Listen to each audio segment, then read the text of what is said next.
அன்பு நண்பர்களே, அனைவருக்கும் அன்னை சமையல் உமாவின் அன்பான வணக்கங்கள். இன்னைக்கு அன்னை சமையல்ல பார்க்க போகிறது எல்லாருக்கும் பிடிச்சமான ஒரு ரெசிபிங்க, குஸ்கா.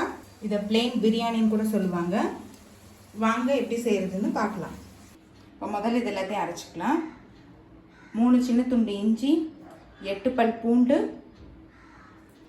3 பட்டை, 3 லவங்கம், 2 ஏலக்காய், 2 டீஸ்பூன் சோம்பு, 2 பச்சை மிளகாய். இப்போ இது எல்லாத்தையும் தேவையான அளவு தண்ணி சேர்த்து மிக்சியில் அரைச்சிக்கலாங்க. குக்கரில் தேவையான அளவு எண்ணெய், 3 பிரியாணி இலை,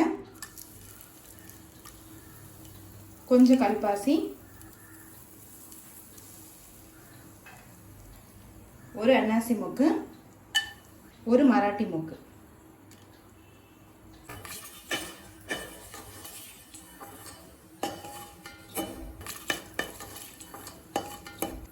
அடுத்தது 2 வெங்காயத்தை சேர்த்துக்கலாங்க.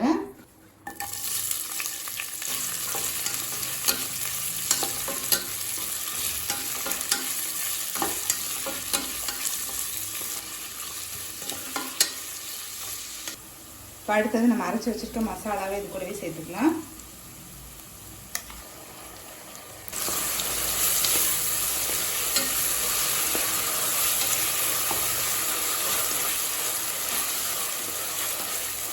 பச்சை வாசனை போக நல்லா வதக்கிக்கோங்க. அடுத்தது ஒரு கைப்பிடி அளவு புதினா,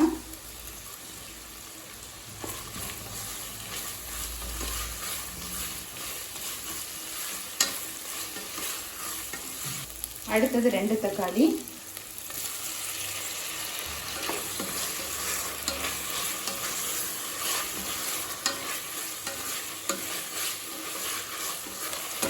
தக்காளி சேர்த்துட்டு நல்லா வதக்கி வச்சுங்க. 1 டீஸ்பூன் மிளகாய் தூள், 1 டீஸ்பூன் கரம் மசாலா. இது கூடவே தேவையான அளவு உப்பு சேர்த்துக்கலாம். இதெல்லாம் இந்த ஃப்ளேவர் கொடுக்குங்க, அதுக்காக தான் நம்ம சேர்க்குறோம். காய்கறி, மட்டன், சிக்கன் எதுவுமே போடலைன்னா கூட அந்த பிளெயின் பிரியாணி டேஸ்ட் ரொம்பவே நல்லாயிருக்கும். இப்போ நல்லா எண்ணெய் பிரிஞ்சு வர்ற வரைக்கும் வெயிட் பண்ணலாங்க. 2 டேபிள் ஸ்பூன் தயிர் சேர்த்துக்கலாம்.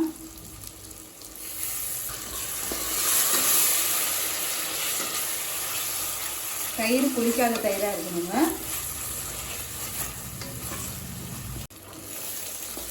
தயிர் சேர்த்துட்டு 1 நிமிஷம் வரைக்கும் நல்லா வதக்கியாச்சுங்க.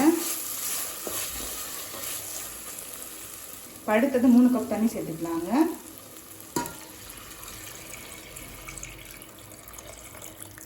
2 கப் அரிசி எடுத்திருக்கேங்க, அதனால் 3 கப் தண்ணி சேர்க்குறேன். 1க்கு 1.5 அளவு தண்ணி சேர்த்திங்கன்னா போதும்.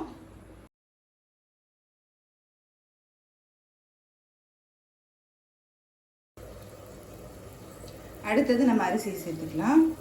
பாசுமதி அரிசி 20 நிமிஷம் ஊற வச்சு சேர்த்துக்கோங்க.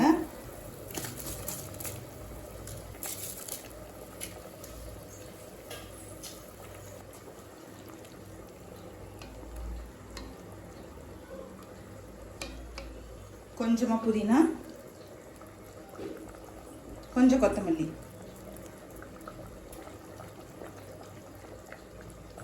இப்போ மூடி போட்டு குக்கர்லேருந்து 2 விசில் வந்தோடனே இறக்கி வச்சிடலாம். இப்போ குக்கர்லேருந்து 2 விசில் வந்துச்சு. கொஞ்சமாக நெய் சேர்த்துக்கலாம், கொஞ்சம் கொத்தமல்லி,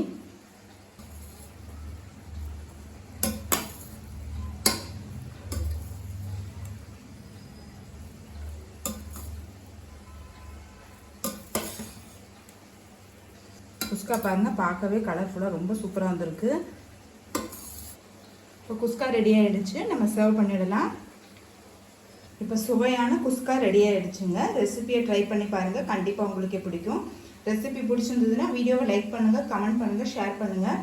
இதுவரைக்கும் அன்னை சமையல் சேனலை சப்ஸ்கிரைப் பண்ணலன்னா சப்ஸ்கிரைப் பண்ணுங்கள். தேங்க்யூ.